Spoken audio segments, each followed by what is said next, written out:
I think I've collected all the extraordinary notes that you have been putting in the bowl, and what I have tried to do is make notes of my own for this initial talk to try to cover as many topics as I can in an arc, because it's amazing to see how when I read your individual questions, of course there's a little bit of overlap, but then they can start to meld into an arc of an answer, because these are so many issues that I myself have been dealing with in retreat. And so I hope that's the most efficient way of addressing them all, because I really do want to be able to address as many of your questions as possible. And some of them I've passed on to Lama Alan when they were addressed to him specifically. Sorry, just one more thing to set up.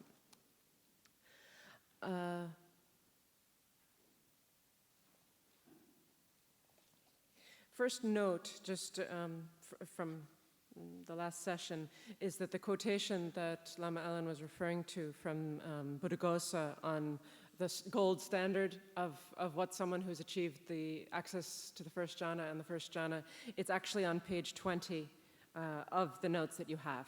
So I won't go over that now, but just so you know where to look, and we'll probably get to it again by Saturday or Sunday. But page 20 to 21, there's a whole series of quotations that is the backup for what Lama Alan was just referring to.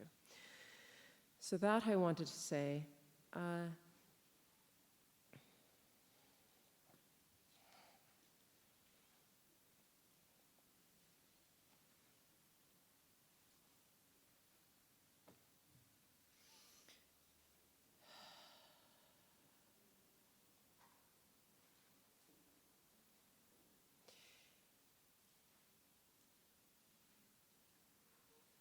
The themes I see here in your questions, perhaps first thing first is back to motivation, back to how our practice can actually be integrated in our deepest yearning to be of service to the world. And we all know how depressing it can be to follow the news, to follow not just the global news, but the news of our friends, the news of our community, the news of, it never stops. If we needed a proof that samsara exists, it's the fact that the pain never stops. And it can be very discouraging in our own practice when we have these high, sublime aspirations. May I become a Buddha to save all living beings. Am I getting anywhere? Am I crazy? And so the relationship between these high aspirations and the afflictive uncertainty that can plague us is what I can do in this half hour, in this hour of practice in the morning or at night, as I'm still engaging my life in the world. Is there any use? And that can become, I wouldn't say it is at the beginning, but it can become a debilitating form of afflictive uncertainty. Because Lama Alan used a different example, but it's the same sequence of, is what I'm doing of any value, and am I getting anywhere, and will I ever get anywhere, and is it ever going to help anyone? And those are maras.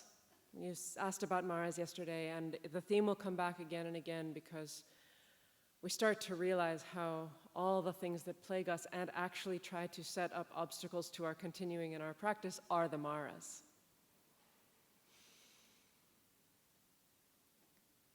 And so the maras that make us think my practice is no good are forces of evil as deep as the afflictions that cause people to do terrible things at a political level, at a societal level, and so on.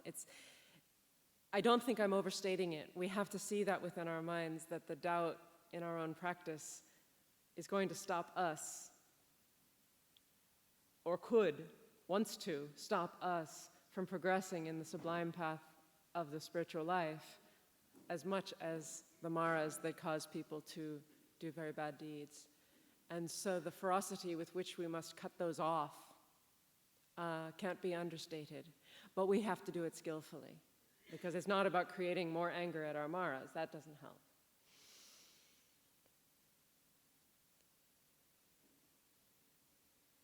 So the The first thought to recognize is me becoming depressed, much less despairing about the suffering of the world, is of no help to the world.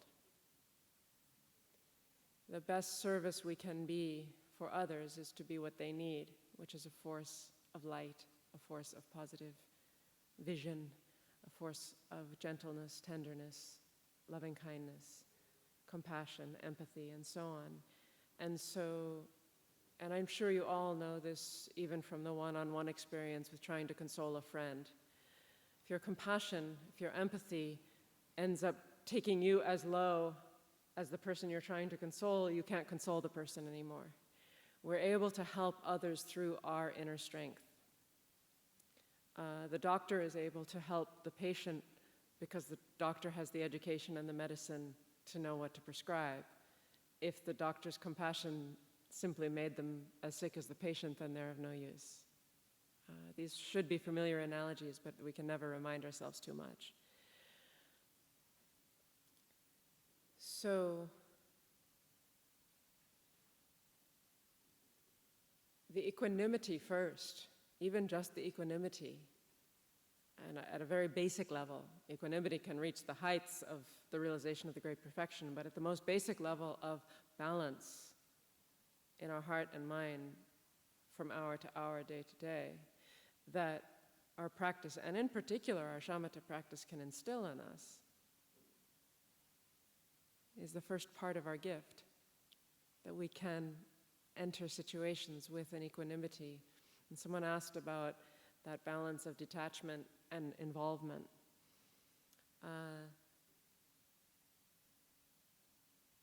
I think that the very practice of maintaining the stillness of awareness that returns to its center faster and faster, as we saw in stage 3, and then is very well mastered by stage 4, that something can pull it off and it comes back, pull it off and come back. That is exactly the skill that will enable us to maintain our equanimity, our balance in the face of very difficult situations in our daily lives. You see that. But if our shamatha practice, back to motivation, is not imbued with the depths of loving kindness, with the depths of compassion, with ultimately the depths of bodhicitta, then our version of balance might all too easily be, I don't want to get involved in that. And we turn away, and we withdraw, and we leave.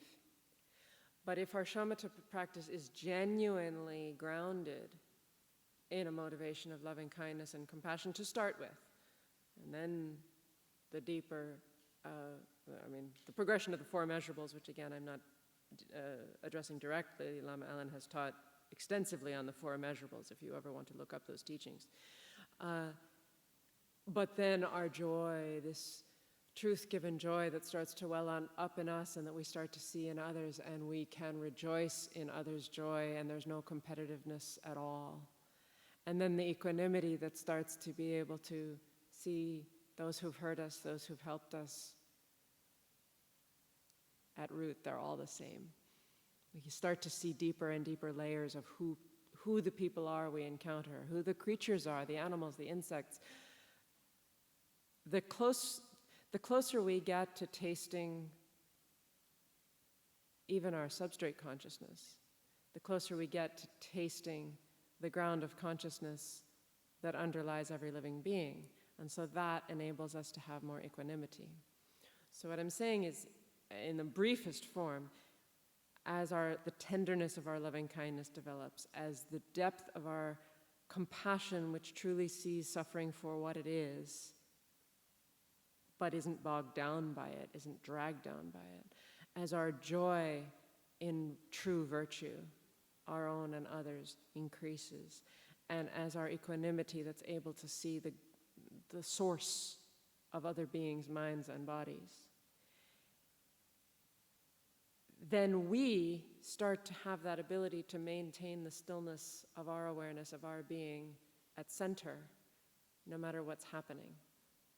And so then the faster we get at coming back to our own ground state, and that might not be an ultimate ground state, it might just be our relative ground state of where we got to in our meditation in the morning. And as we increase that, then someone says something very hurtful to us. We can walk away without reacting, come back to our equilibrium, and feel compassion. What's the state of mind that made that person say that thing? And so on. I could go on at great length with this point, but I think the main thing to say is at certain stages in our spiritual practice, it may be, if we have an hour to practice in the morning, it may be worthwhile to spend half an hour on our motivation and half an hour on our shamatha. It has to be that balanced. We can't, if our motivation still feels uncertain, if there's a lot of uncertainty or just doubt, timidity around our motivation, then it won't be able to hold our shamatha very clearly. And so again, it's that balance. Maybe it's worthwhile, if you only have half an hour, spend 25 minutes developing your motivation and your refuge, and 5 minutes on shamatha. That may sound extreme for now, but I'm being very honest. If that's all the time you have, develop the motivation. And then the shamatha will grow, both because you'll probably find ways to make more time. As your motivation gets stronger, you'll find ways to make more time. And then the motivation will become smoother and smoother as you enter into it each day, and you'll have more time for the shamatha. Does that make sense? It's all obviously so flexible to everybody's situation and lifestyle. But don't hesitate to take too long on refuge, on bodhicitta, and then of course, if you have a practice of guru yoga, that can become one's whole practice for a while. And then when the time is ripe, you're there to go deeply into the shamatha. But I do think that at the beginning, if one has limited time, if you give all your time to shamatha, these kinds of questions and doubts will come up. They will come up. They should come up.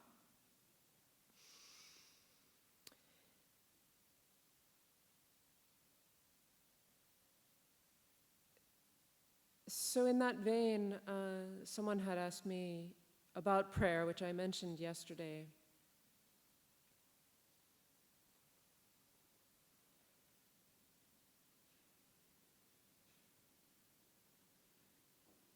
And I want to speak in a very raw mode right now, which may transcend traditions, because as you know, I have practiced very fully in both Buddhist and Christian traditions for a long time.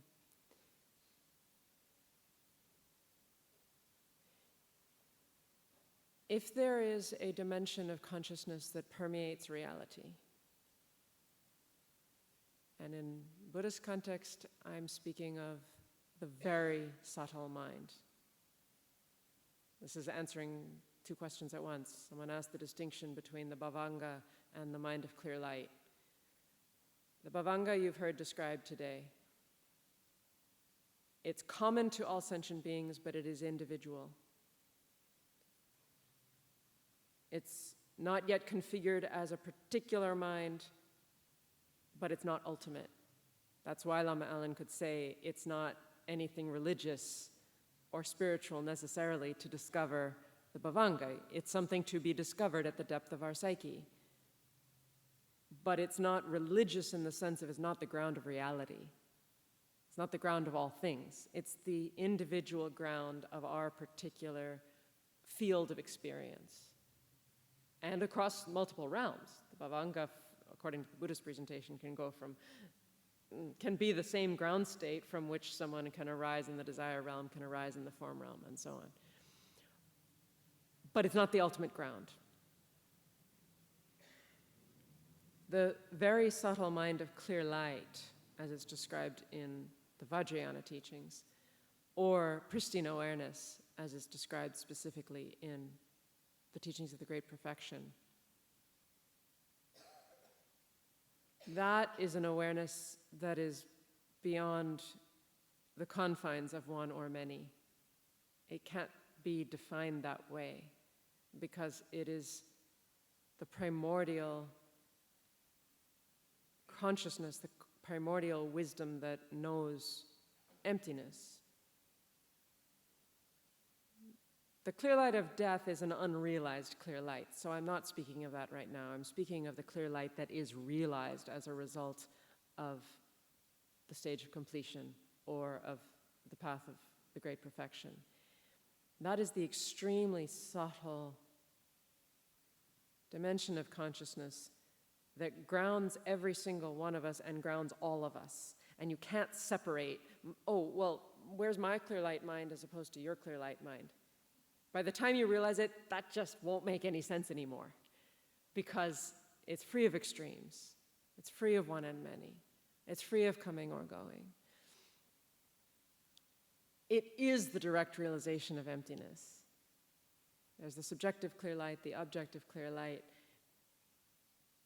The objective clear light is emptiness itself. The subjective clear light is the mind of pristine awareness knowing emptiness. So, and this is why I make the distinction, not just the clear light that one goes through in the death process without realizing it. I'm talking about the realized clear light, the manifest clear light. So if it is true that there is such a dimension of consciousness that is aware of all things, that permeates, and then when it's fully realized, fully manifest, it's the state of the Dharmakaya of a Buddha who knows all things, then reality from that dimension is aware. It's not that, I would never say that a physical thing like this is aware. Some people like to say, oh, everything's conscious. That's not what I'm saying. I'm saying there is a dimension of consciousness that permeates all things. And once one has realized pristine awareness, it's widely stated, you will realize it permeating all things.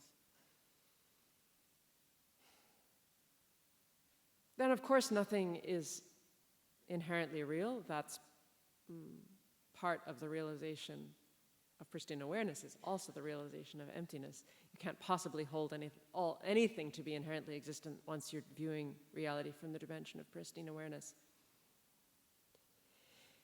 So then everything is vibrating. It is vibrating with the infinite life of this pristine awareness that permeates all things.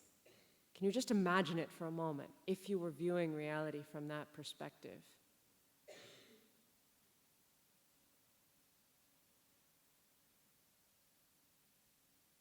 And as I spoke of yesterday, that means there is an awareness that is aware of every thought we ever have, every dream we ever have, every longing, every suffering, and so on. And prayer is communicating from the level of consciousness experience that we're at now with that unconditioned dimension of timeless consciousness that permeates all things. I had to say a lot in order to get to that point, that prayer, now I think of the Sistine Chapel and the, what is that a symbol of? What is it a symbol of for God to touch Adam? There's a communication that takes place from where we are to where that is, and it's not anywhere else. It's right with us at all times, it being that dimension of clear light, pristine awareness. And prayer is an act of faith that the level from which we long to be conscious hears us already. And if that dimension of consciousness is the source of all reality, and it's ultimately the ground in which all reality will be purified, as is so clear in the revelations of Lerab Lingpa, the Dharmakaya is the ground and the summit. It is that into which all impure appearances are purified, are cleaned, are cleansed, are dissolved and then reemerge as pure. Then our prayer, I won't say just plants seeds. It's a direct communication with the dimension of reality that has the power to create new existence. And for all of you who are deeply steeped in Buddhism, I hope you hear I'm speaking in Buddhist terms right now. It's a creative source of everything. And so, when we pray, if we can keep the mindfulness that recalls the meaning of our prayer, whether it be prayer composed by someone else or the heartfelt, spontaneous expression of our heart, we are communicating with the deepest level of our own being, sometimes known as other, because we exist in relationship. We all are, even in deep solitude, the yogi doesn't want to be totally alone. The yogi exists in solitude, in connection, in relationship to all living beings. Otherwise, it's certainly not a Mahayana path if that's not the case. And I think if a yogi feels truly isolated, they won't last long. It's really the knowledge that what one's doing in solitude is in direct communication with and relationship to all living beings. It's the strength that sustains you in solitude.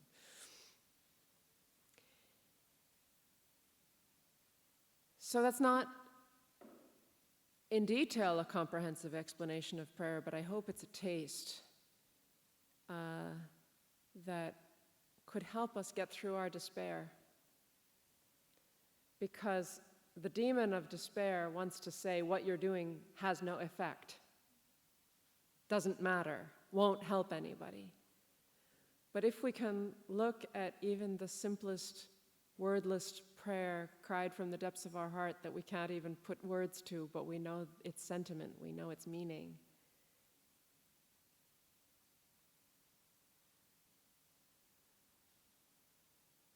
If we know it is impossible for that not to be heard because pristine awareness permeates everywhere, then what stupid demon could tell us it won't work? And we know that maybe the more superficial prayers of may this happen, may this not happen, sometimes don't seem to work out, don't seem to come to fruition. We've all had that experience, that we have an aspiration, we express it in prayer, and then things don't really turn out that way. But that's at the course level, that's at the temporary level, because there are forces of karma. There are forces of many, many different beings interacting with each other. And as I said, it's the famous statement, the Buddha cannot wash away sins with water, as in our own experience of the consequences of sin. So pristine awareness can't go and fix everything. Because, again, as I realize I've already said this, if it is our consciousness at its relatively coarse and deep levels creating our experience, we won't individually, each of us, be able to experience a world where everything works unless we've completely transcended samsara. But as long as our minds are infected by the very causes that create suffering, we will be inextricably implicated in those relationships. So that's why some prayers may not seem to have effect just the way we wanted. But the deeper we go, and I think you've all probably experienced this, we realize that what we thought we wanted wasn't the deepest prayer we could have expressed. And so the very prayers that seem not to come true lead us to the deeper prayers that must come true. And this is also, as Lama Alan referred to, the patience of embarking on a path. The patience it requires to embark upon a path, a Mahayana path, a Bodhisattva path that says, I will not waver from this path until I achieve total perfect enlightenment for the sake of every living being. That's at the grand scale, and at the shorter scale, I will not waver from this path until I have passed through the 9 stages of attentional balance and reach full shamatha. That takes a perseverance, which has seen that prayers don't come true right away. because of what has to be cleansed within us.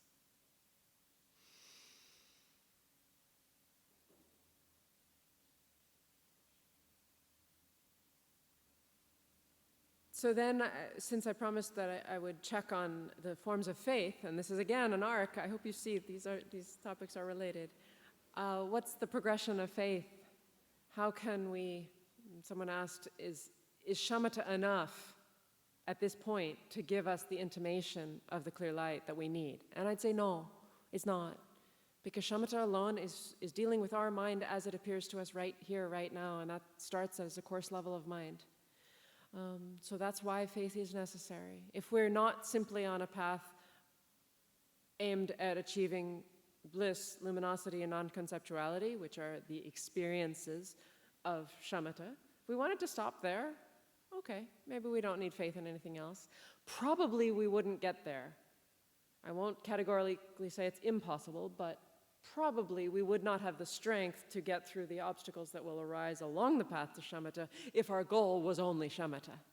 It's like our sights have to be way beyond the simple pleasure, extraordinary pleasure, of having the coarse mind dissolve into the substrate consciousness, which is said to be a blissful, luminous, non-conceptual experience. But really that's not enough either to get us through the obstacles we'll face. The aspiration has to be beyond that. And so that is where faith comes in. And so I just want to correct and clarify what I said yesterday about faith. The classic 4 types of faith in Tibetan language, and therefore Tibetan tradition, Dangwe Depa is, I think I still have the definition up, I'd love to say it to you precisely.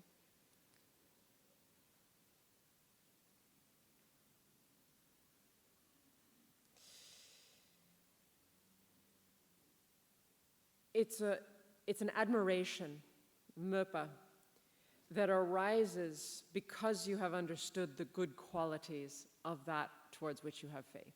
So it's basically what I said of starting out by seeing a lama, seeing a yogi, seeing a spiritual teacher whom one admires, and you develop a faith that is directed toward, it is admiring faith directed toward the good qualities you see in that being. Or that spiritual truth. One can have Tangwe Depa toward the Dharmakaya because you've heard about it. You can have Tangwe Depa toward the path of Dzogchen because you've heard a good teaching on it. And then, so that would be, just as one word, admiring faith. The faith that is full of admiration. And then, not necessarily consecutively, but sometimes growing on the basis of that, is the aspirational faith, Döpe Depa, which aspires to gain those qualities yourself, whether it be the qualities of a person you see or qualities of realizations. And then Icheki Depa, or Ichepe Depa, is the faith of conviction, that you gain a belief based in sound understanding. And this might be closer to what we typically think of by the word faith, as in believing something.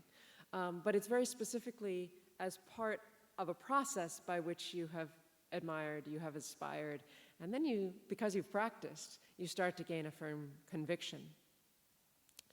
And then Chirmin Dokpe Depa means irreversible faith. And that one only attains once one has reached the path. And I won't scoop that. Lama Alan will give a beautiful presentation on the path, the paths, and specifically the first path for which shamatha is the access key.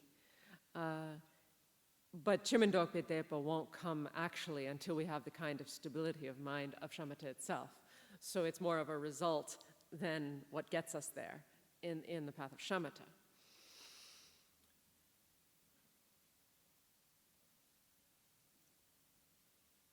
So yes, if our practice is to be moving toward a realization of the clear light, moving toward the path of the great perfection, it does require this process of faith.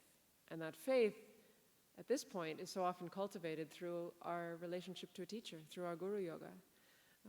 So someone else asked about how we practice Guru Yoga from afar, if we don't have the opportunity to be in continuous contact with a qualified teacher whom we trust, because the trust is so much part of that first one. It's admiration and trust. This question comes up a lot among sincere practitioners, and it's a good question, but I actually think we can make too much of it, because it can sound so nice, like, oh, in the old days when Tibetans, they all had their personal Lama, and they could go and ask questions, and they could go to teachings every couple of weeks, and we sort of I'm not saying it wasn't like that, because in many cases it was like that.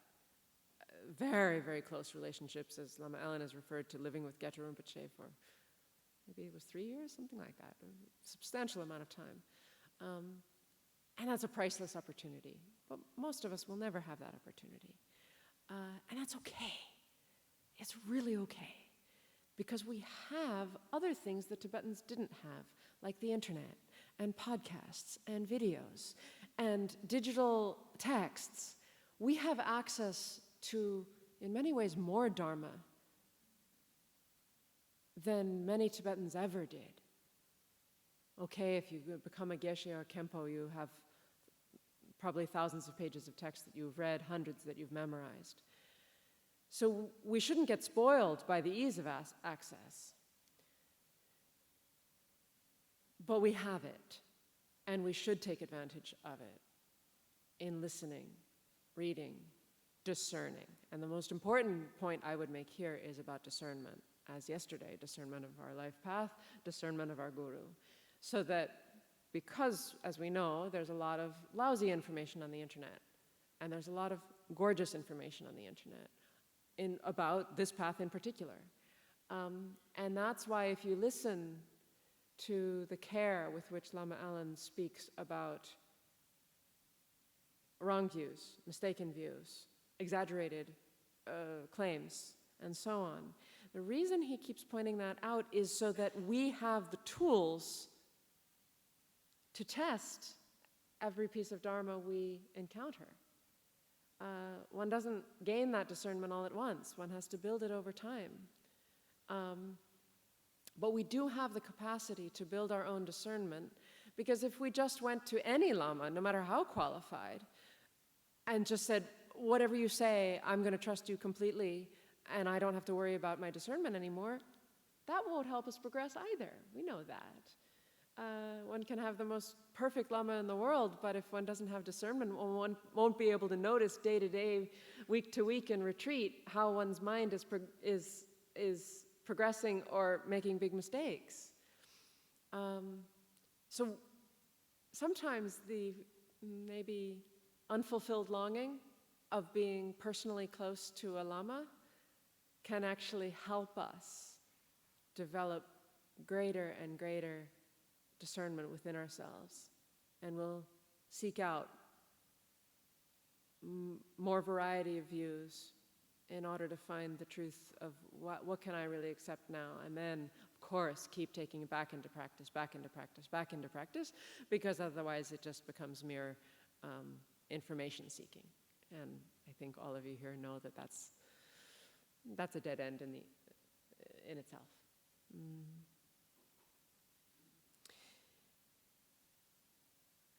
So one more point that I wanted to make on prayer, and there's no way I'll cover all these things today, but I'll do my best to tiptoe through your field of beautiful questions. And this is related to a question of prayer and progress. By the end of this week, I think you will have a very clear sense of how to measure your shamatha practice. The 9 stages are fantastic. The more you practice, the more you can look at these little lists and say, this is really useful. But, as Lama Alan said, don't make it a goal. If one turns these steps into goals, it's poison. And I'd heard him say that before I started retreat. And then I had to watch myself make that mistake over and over and over and over again.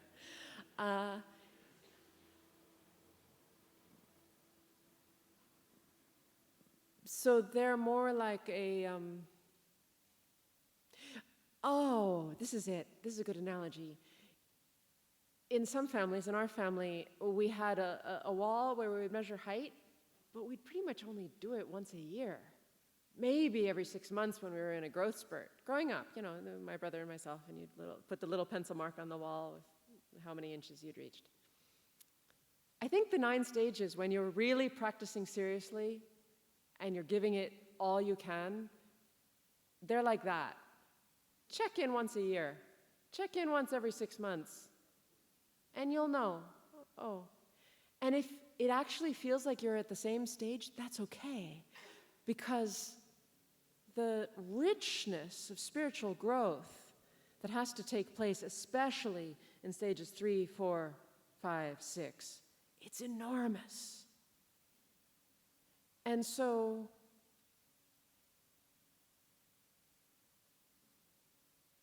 two things one learns, one or two of many things one learns in deep retreat. One is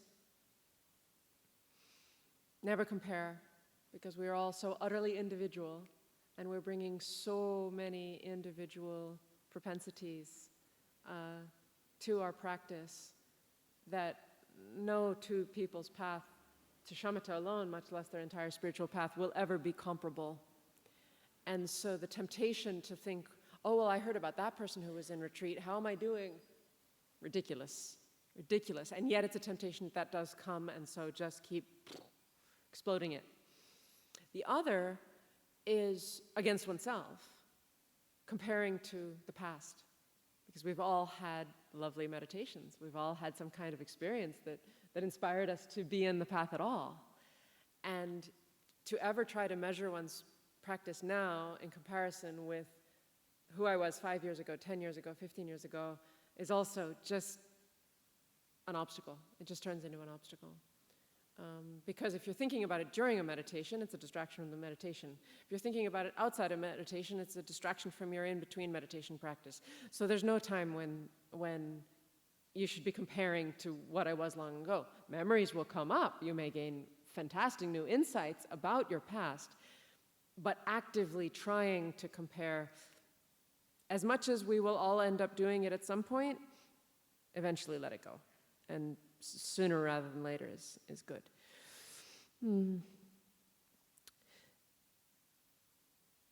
So, with that, what will sustain us? If we can't see our goal yet, if we can't even see progress day to day, what will sustain us? And this comes back to a deeper meaning of prayer, even than communication, as though there were a me here and an object of my prayer there. If our retreat practice, if our daily practice in the world, and I mean this equally for both, because the problems, as I addressed at the beginning, of facing so much pain, so much trauma, how can I keep the equilibrium in my daily practice? And then in retreat, caring so much, and sometimes you reach a level of compassion in retreat that's more overwhelming and more unbearable than when you have someone to see. Many of you have probably experienced this, the depths of compassion that can come in solitude.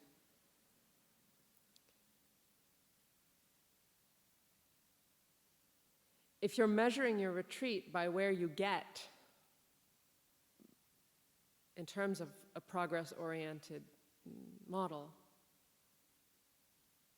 then that despair can grab you around the neck and hurt you even worse in retreat when you're not directly seeing the people who are hurting or who are suffering. But if one's retreat is grounded in an aspiring faith, in an admiring faith, in a faith grounded in firm conviction toward the Dharmakaya, toward the enlightened mind of all Buddhas, that we have some inkling, some faith is at the ground of our own being right now. then prayer is as close as resting in the stillness of awareness. Because the stillness of our coarse awareness, as many of you may have heard Lama Alan say, is a stillness that can move. We've all experienced it. Oh, I feel still. Oh, now I'm off. Now I'm back. Now I'm off. And it does take time. It takes practice to be able to hone that stillness until it will be unwavering. And that's more towards stages 6, 7, 8, 9. But the ground, the pristine awareness that is so subtle, our coarse minds can't fathom it. But through receiving teachings, we can believe in it.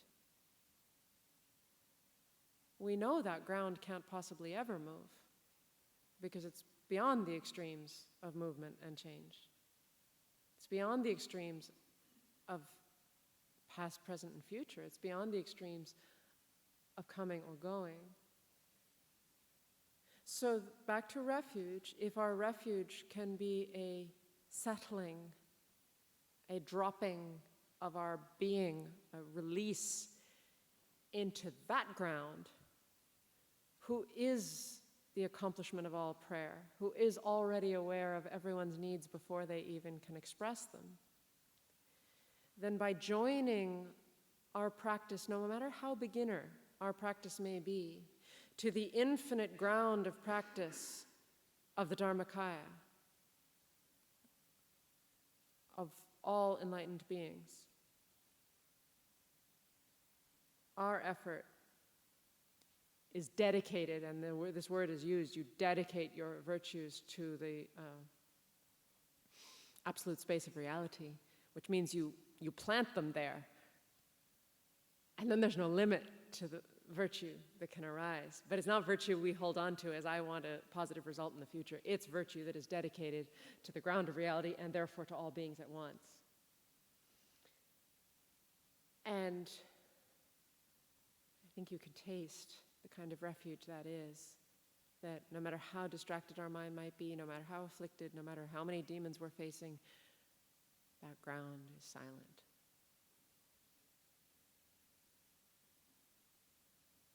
That ground is still, that ground knows all, that ground saves all, that ground reaches all, that ground guides all. And so with no words at all, our practice of shamatha could be prayer. But it takes that kind of motivation, again.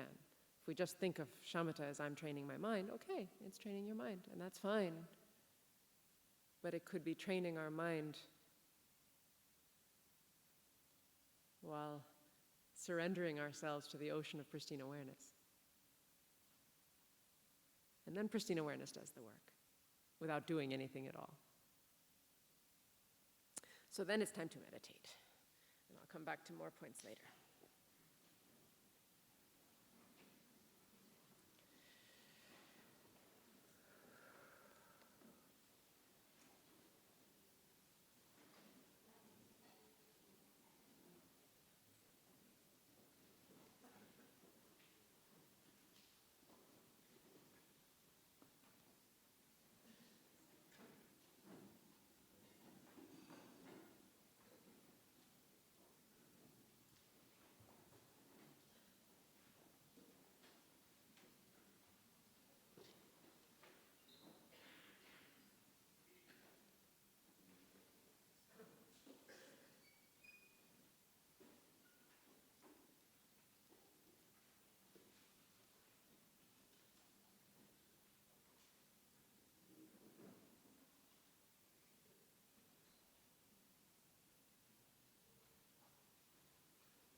So once you have found your posture,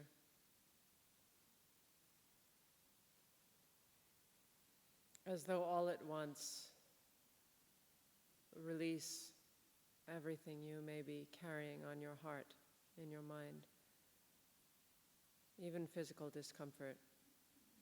Once you've found the best position you have for now, relax completely into it.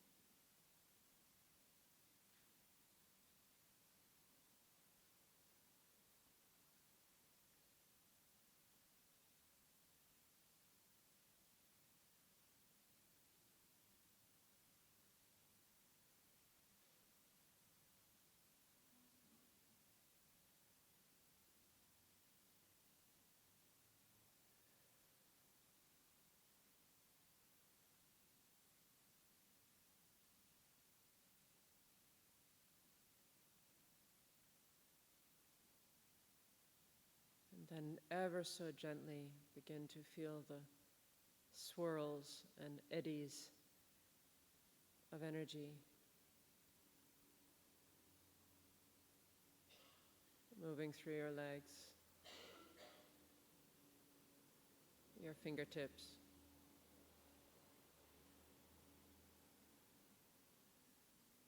your arms. Notice the rise and fall of your chest, and your belly.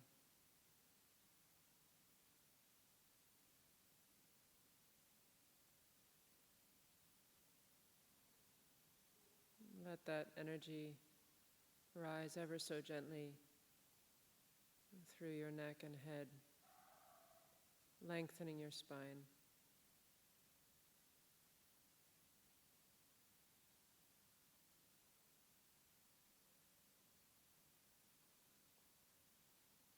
And then falling into your eyes, relaxing behind the eyes, softening. Softening your jaw, any tension you may be holding there.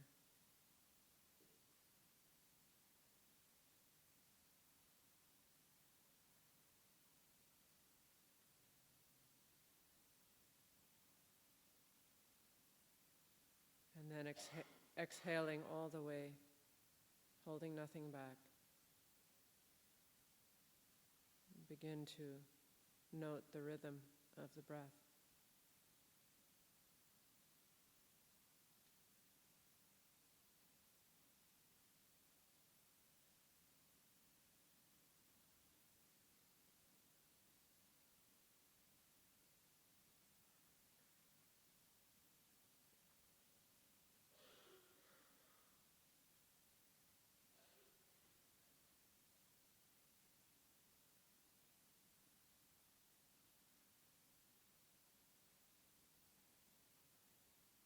And then opening your eyes just for a moment. And ground yourself in this quiet stillness of being aware that you're aware.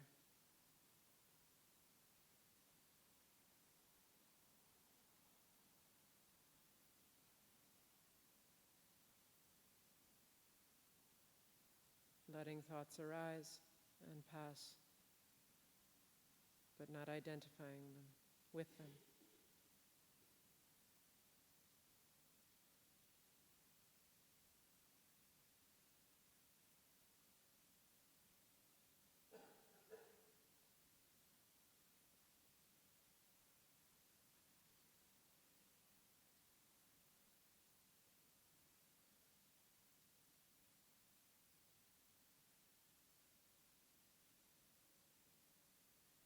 This stillness of awareness is not localized.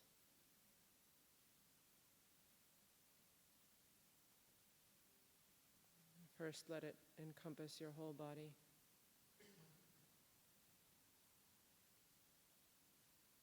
And then notice how that awareness reaches the space of the room.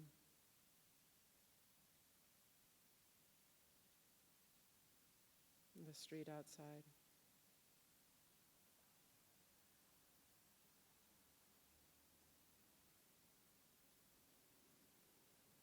That awareness can reach as high as the clouds, the clear sky above them, the edge of the atmosphere, outer space itself.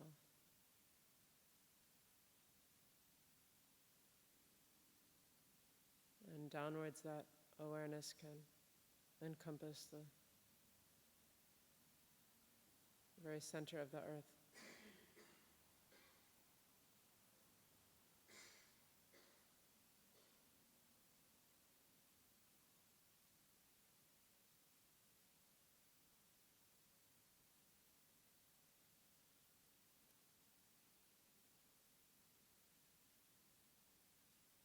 Once you feel yourself seated or lying down in the midst of that kind of spaciousness, then bring your awareness very gently to the center of your heart.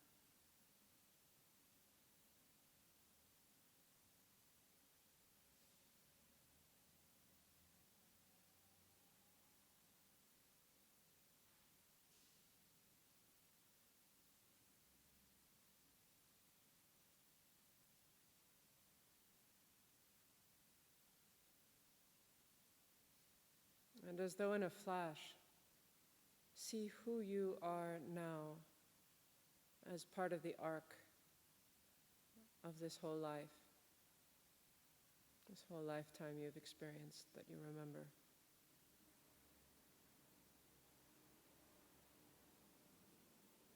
A few seminal experiences might jump out, great turning points. What brought you here now?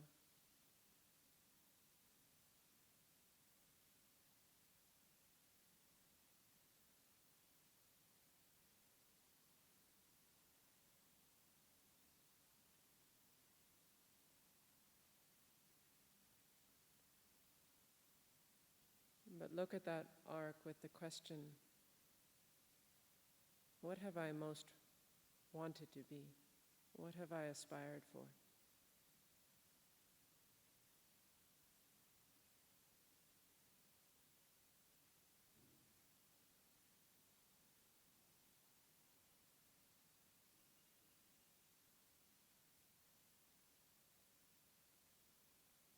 And then turn that question forward.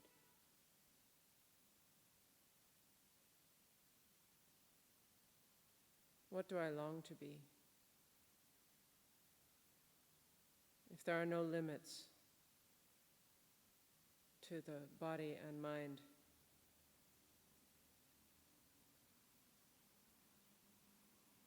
to the ways that consciousness could arise as me, what would I like to become?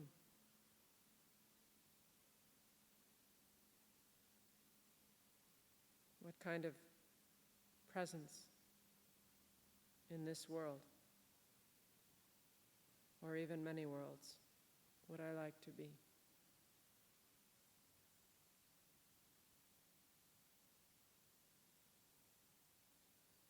Can you imagine it?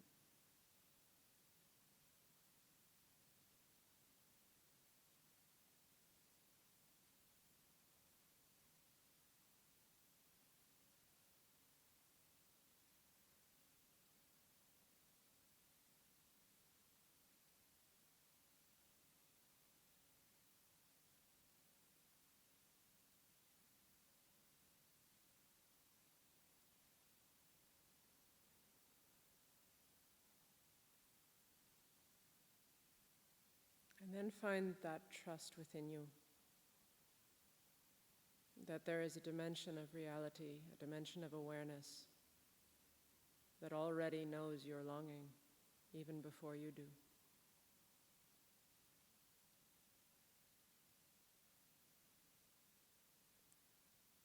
And ask for blessing, the power to transform all that you are.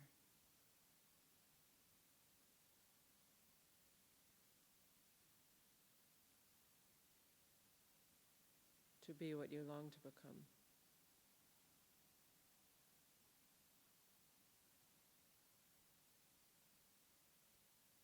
And you can visualize countless Buddhas, countless saints, countless bodhisattvas,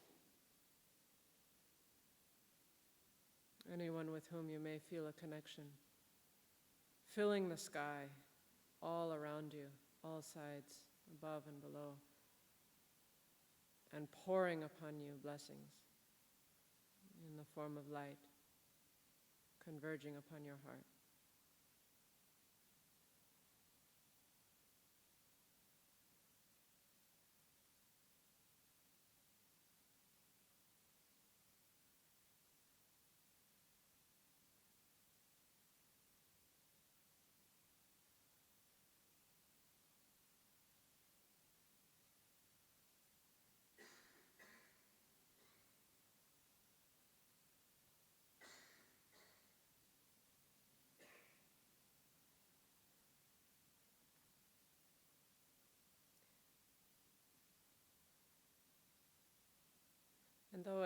And then as though you are letting these sublime guides show you what you need,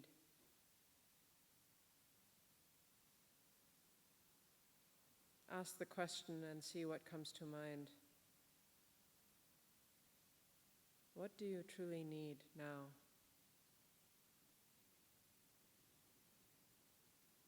From your teachers, from your friends, from your community.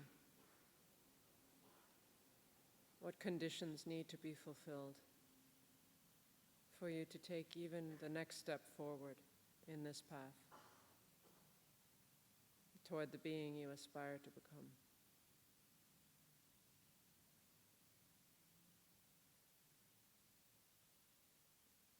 What would you love to receive to assist you in this path? Whether it be teachings, personal instruction, a place to practice,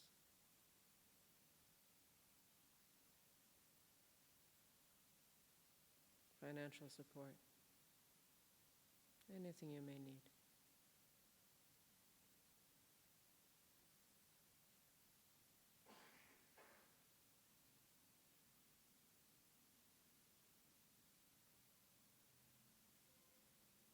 From your envisioning of the world around you, your own locale, as it were, see in the form of light rays all these conditions pouring upon you. Envisioning, what would it be like to have all the conditions you truly need to continue in your practice, your path, in a way that it will not just be something you do on the side, but something that could actually lead irreversibly toward the goal you seek.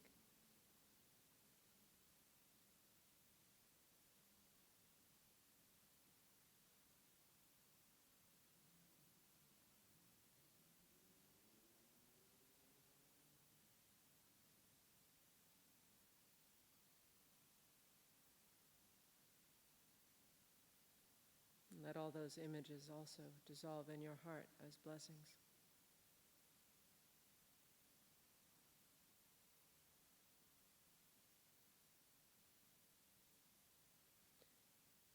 And then ask the question, what is there within yourself right now that may be creating obstacles to your path? Is it something you're carrying from the past? Some anxiety or regret? Is it a bad habit or a predominant mental affliction? What would you like to let go of?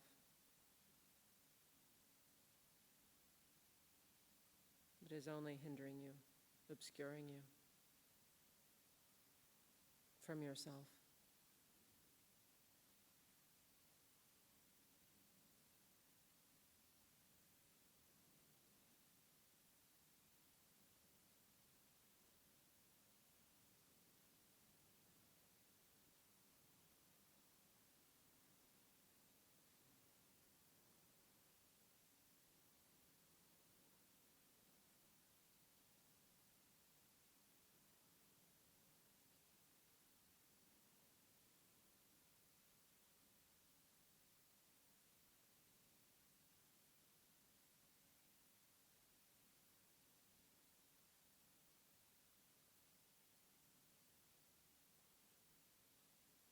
And again, see the rays of light coming from all spiritual guides,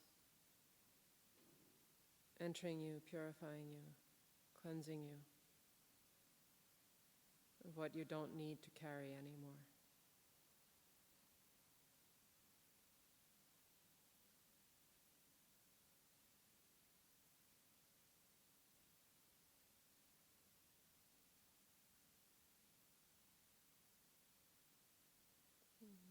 Giving you the discernment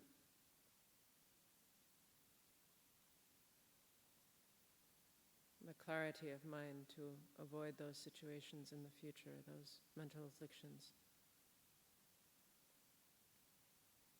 Not to get caught in old patterns. For this we always need blessing.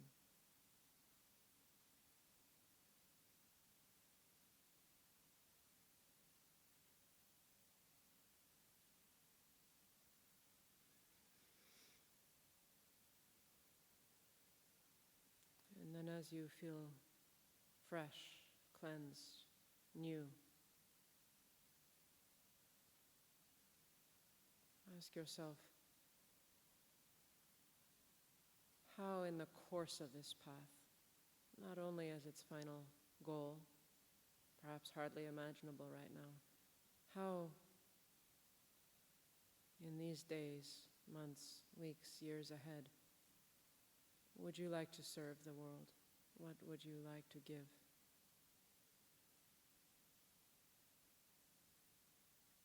Let it be as tangible and as immense as your imagination can provide.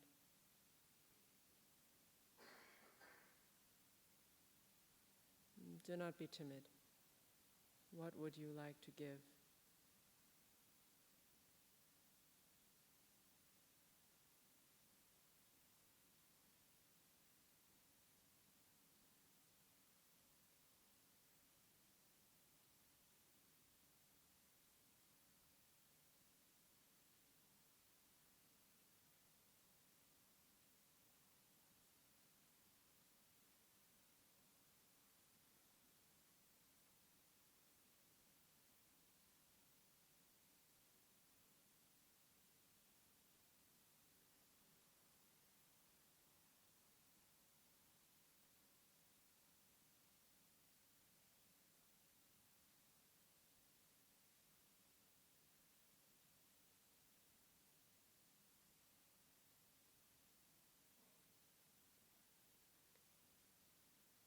And then once again call upon these blessings. That the infinite wellspring of the enlightened mind may grant you the ability to give these gifts from your heart, with your body, with your speech.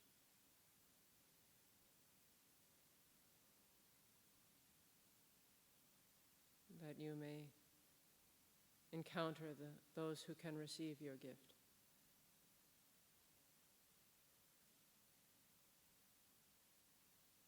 That you may take joy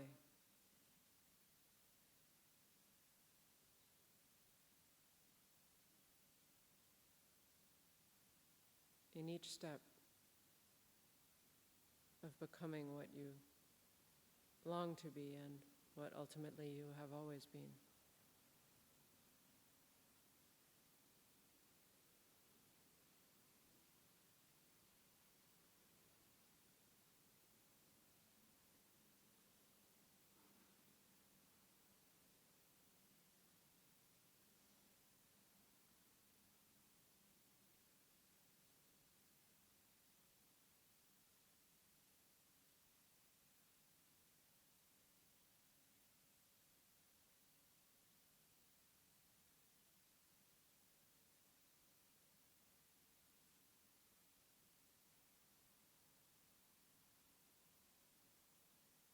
And see the presence of all these spiritual guides, Buddhas, Bodhisattvas, saints, enter into your heart.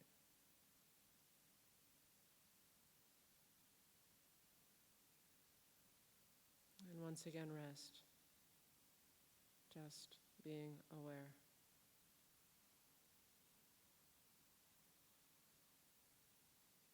not engaging any more thoughts that may come.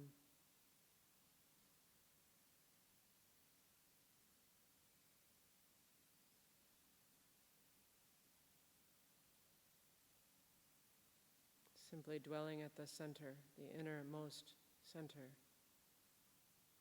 the inside of the inside.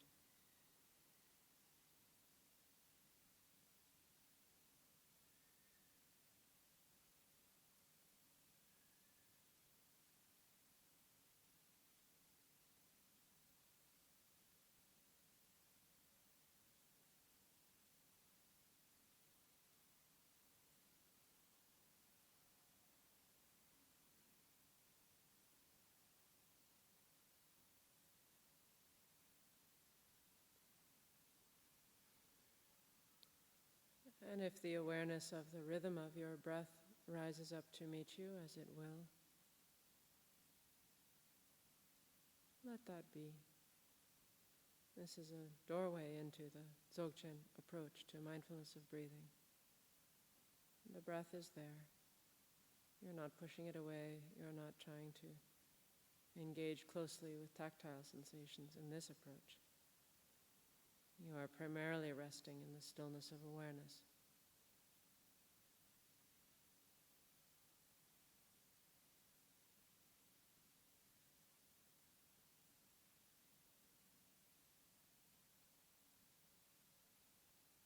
Which, while it is innermost, is not confined anywhere.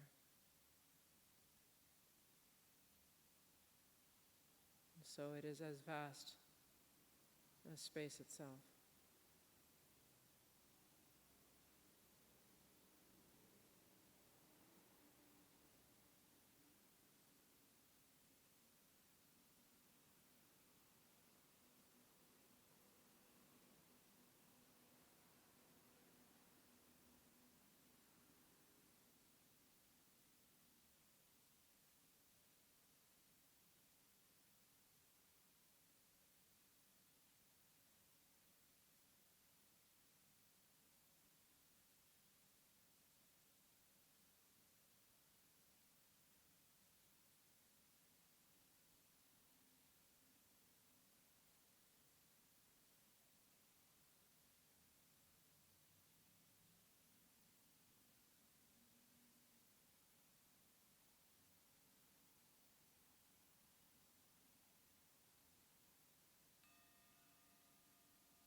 So we only have about 15 more minutes, and rather than taking any further questions orally now, because I have received so many written questions, I'll try to address a few more.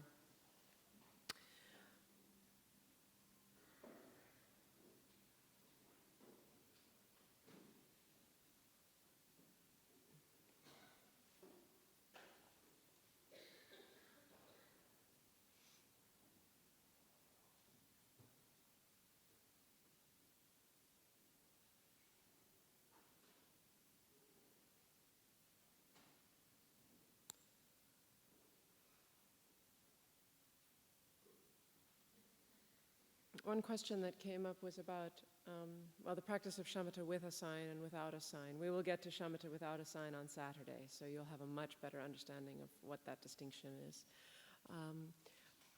But there are many different forms of shamatha with a sign. Taking the sensations of breath is a form of shamatha with a sign. But someone asked about mantra, and can silent recitation of a mantra lead one to shamatha? And this is an important question because it comes up not only in a Buddhist tradition, but also now that there's been the resurgence of the use of a Christian mantra or a prayer word as a path of contemplative prayer, the question can arise, can a silent mental recitation of mantra take one all the way to shamatha? And I have discussed this with Lama Alan in the past and just checked again today. Actually, it can't. Because in order for the coarse mind to dissolve into the subtle mind, as you got a taste of in his explanation today, you can't keep triggering the conceptual mind. And any word of any form, especially if it has a visualized component, the nature of mantra recitation always has a time scope to it, in the sense of there's a beginning and an end. And so that means, in a sense, you're changing your object of meditation each time. Now the question could have come up, cycles of breathing. Don't I have cycles of breathing? Isn't there a beginning and end to that? But as those sensations of the breath become subtler and subtler, and the rhythm of the breath is shallower and shallower, you can be aware of the rhythm of the breath, but you're not re-triggering a conceptual mind to get back to the beginning again. The way, if you've looked at it, and anyone who's sincerely made efforts at silent mantra recitation, of course verbal mantra recitation, you know that you're saying something that has a beginning and an end. But silent, just the same. Whether the word is short or long, there's a cycle going on there. And that will be re-triggering the conceptual mind. So mantra as prayer can lead one quite far, because you could use a mantra as your object of concentration, your object of meditation, and certainly come through these first stages of learning how to bring your attention back to the object over and over and over again, not to overcome mind wandering, even to overcome coarse and subtle laxity, coarse and medium laxity, coarse and medium excitation. But as one gets into the stages that Lama Alan will describe tomorrow, and the balance between subtle laxity and subtle excitation, you're cleaning those out, then one has to start to be on a stream that has no breaks in it.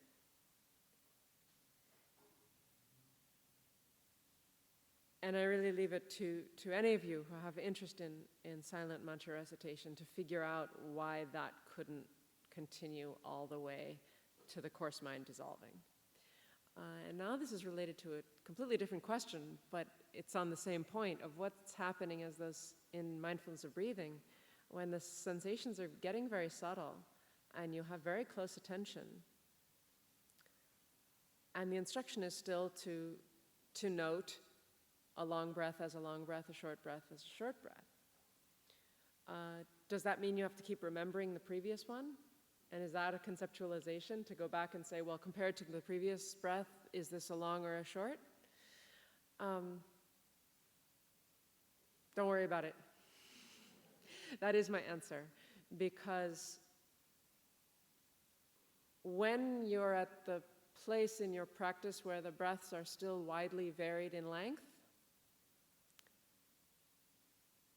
you're probably not subtle enough yet to be following the present moment so finely that you can't remember the previous breath.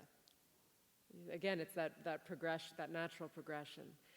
As the breath is balancing itself out, and as I mentioned yesterday, that can take a long time. That can take years.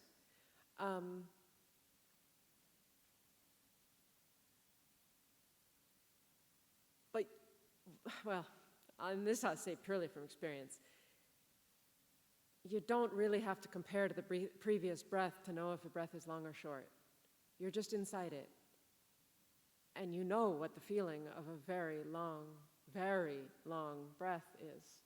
I've experienced some excruciatingly long breaths at times, where it feels like the prana just can't make its way to my nose or my mouth, and everything's just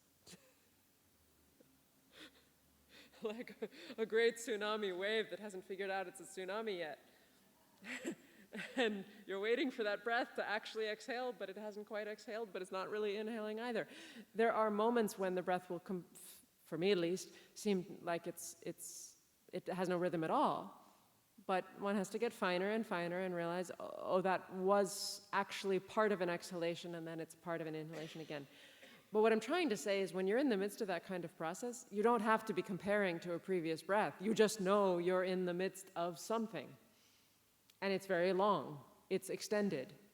And if you're breathing shallowly, you don't have to think about it.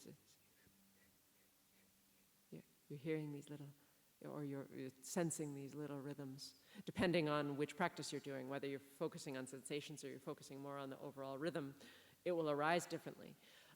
So that's commentary to don't worry about it. If that is arising as a problem, I'd actually say just relax, because it means the conceptual mind might be getting a little bit too tight in. I do remember coming upon this conundrum in my practice actually a long time ago, and letting it go, and then the way I'm practicing mindfulness of breathing now, it hasn't come up again in the same way. But if you can stay deeply in the present moment, there will be sub-rhythms. There are definitely sub-rhythms, as in other kinds of vibrations you're picking up in the midst of the body of the breath, for sure. But when you're getting a lot of those for a long time, you already know it's a long breath. And you definitely don't have to be holding a conceptualization of a previous breath. So maybe only one person wrote that down, but maybe a lot of people that's occurred to you before as a conundrum. So you can stay non-conceptual. And then the good thing is, as the breath gets subtler and the duration shorter,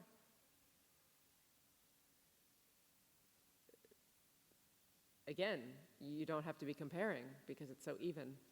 Then you're in a new state, and then you can start to pick up subtler and subtler sub-vibrations. So then I wanted to say something just about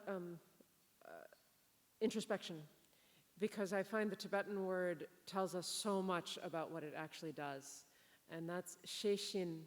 And shepa is simply awareness, consciousness. And sheshindu means at the same time that you're aware. It's very colloquial to say, doing this shindu, and it really means like that, but it can also mean along with that. So sheshin means, and I checked the definition, sheshepa, knowing, conscious of conscious, is exactly what it means. And that's why, as Lama Alan described, it has to be translated as something that gets across the meaning of introspection, because it's mind knowing mind in a parallel stream. So this did come up as a question. It's also sort of been in the air among some teachings I'm familiar with from a different lineage. Is there a difference between mindfulness and awareness? And are you trying to somehow hold your awareness and your mindfulness at the same time, but as distinct? Mindfulness is a subset of awareness. To be mindful is to be aware in a certain way. It is to be aware in a way that is keeping in mind a particular object that one's not forgetting. So it really doesn't work to make that distinction, as though there's part of you that's being aware and part of you that's being mindful. It just doesn't make sense. Introspection, on the other hand, is a certain type of awareness which is reflexive. It is aware of being aware, as I just said. So the dynamic the true Buddhist teaching on the interaction between mindfulness and introspection, those are the two that one is, as the image of the elephant hook and the whip, I think it's a whip, or the rope and the hook, that's it. You're holding the elephant of your mind with the rope, and then you're using the hook to guide it. So I don't have anything more new to say that Lama Alan hasn't thoroughly explained, but I just want to emphasize that when we speak of the stillness of awareness, watching the movements of the breath or the movements of the mind, that awareness is being mindful. That awareness is holding something in mind. It's being still as it does so, and it recalls what it's observing, what it's looking at. And then the introspection does have a sense of being something to the side, something not the central stream of the mind, but, and in the Panchen Rinpoche's text, it actually speaks of it as being like a little corner of the mind, a little part of the mind that looks inward on what the rest of the mind is doing. And that's totally proper. That's as it should be. But that kind of metacognitive introspective awareness, if focused on the mind, but as Lama Alan said, it also has to be focused on our bodies as well. So it's not just metacognitive, it's body-mind, meta-body cognitive. It's also a kind of awareness. It's introspective awareness. But if we start thinking of mindfulness as something separate than awareness, the terms get all messed up, and therefore the reference of those terms within our experience will get confused.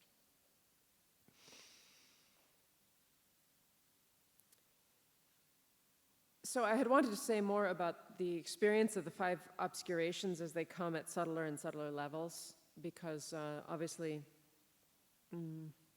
once one has committed one's life to a path of shamatha, especially shamatha in retreat, you're probably not worrying at the gross level about wealth, fame, and power. But the obscurations can be insidious. And actually the Desert Fathers knew this very well in the Christian tradition. They have marvelous commentary on how insidious certain mental afflictions, which are very parallel to the 5 obscurations, can be.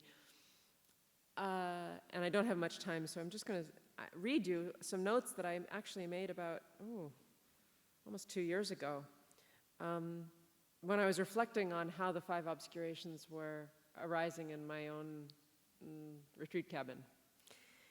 And these words somehow, they were helpful for me, so hopefully they'll be a little bit helpful for you. The craving or attachment to the allures of the desire realm can get quite subtle when one's in a retreat environment, when you've already withdrawn from the predominance of hedonia in our modern world. But the way I started to see that was the obsessive mind. The mind that just gets obsessed about things. And in retreat you see the degree to which, and it actually does increase for a while. You just start obsessing about every little detail because you're not bombarded with thousands more details, so every little one starts to get more important.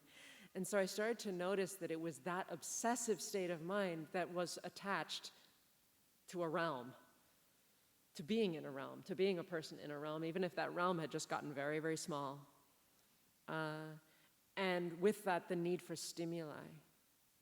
So it doesn't have to be a movie or a restaurant. It can just be the need for something new to happen. And in retreat, when it's going well, nothing's happening. When something happens, it usually means there's a disturbance, and you don't want that. But you can start to see the mind that has a need for stimuli. And then it becomes clearer and clearer why single-pointed attention is the perfect antidote to that. The jhana factor of single-pointed attention. When you're in that zone, then those things fall away. And someone asked the difference between the first obscuration and the fourth, what's the difference really between excitation and the attraction to the allures of the desire realm? And I've asked myself this question before, but I think it's a matter of subtlety. The fourth one is is more at this moment-to-moment excitation within a state of concentration that's already maybe reached stage 4. So you have, of course, excitation, yes, that takes you off the object completely. But as excitation goes to medium and subtle, you start to see its quality. And its quality is different from just the all-out need for stimuli, need for hedonic pleasure coming in. So that's probably not a good enough answer. I do want to discuss that with Lama Alan, but that's my intuition for now. And I will just very quickly read you the rest of these personal words that I came up with, and then we'll stop. So rather than malice, because one's usually not sitting in retreat wishing for the unhappiness of others, it would be excruciating, actually, to even have that thought arise. But the malice that runs in our mind stream tends to turn on ourselves. And so the negativity and self-abuse may be one of the most pernicious forms of malice when you're in solitude. Or when you're not in solitude, but you're practicing shamatha a lot, and those things can start to become very, very strong. I don't want to limit what I'm saying to retreat.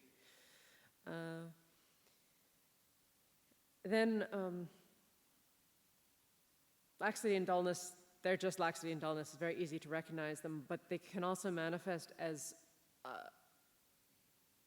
fatigue that you don't know why you're tired. That comes up when you're practicing meditation a lot. And exhaustion, depression. So sometimes we can relate to some other words: exhaustion, depression, fatigue, and so on. Then for excitation and anxiety, as Lama Alan mentioned, the Tibetan word does mean regret. So this can be different kinds of craving, as I say, the excitation at a more internal level. And then countless memories. Gyöpa can often refer to getting attached to one's memories, whether they're good or bad. It's just hanging on those memories. And then regret and self-blame, which I won't go into now, but one absolutely has to have a practice of purification at one's fingertips to know how to do a purification practice in retreat. Or when practicing shamatha a great deal, because the things that come up have to be purified, or you'll never be able to let them go. And then the key is, once you've done the practice of purification, let it go and don't keep thinking about it. And so finally, this afflictive uncertainty, as I say, very pernicious. It is doubt. It can be the temptation to despair and hopelessness, and it's that constant inner conflict, which again, we kind of go through all the time, but sometimes we don't realize how conflicted we are because there's enough to distract us. And so the deeper you go in concentration, the more you just see the battle that's going on within. So then go back to the jhana factors and start to reflect on why each jhana factor could be so powerful in obliterating, or at least dampening, each of those 5 obscurations enough to reach shamatha, and then eventually it will be vipassana that eradicates the seeds for those obscurations. So we need to stop, and I wish you a safe trip home. Carry this meditation with you. It's a variation of Lama Alan's fourfold vision quest, which hopefully we'll do at least one more time before the week is out. So, but carry whatever insights came up and let them grow. Thank you.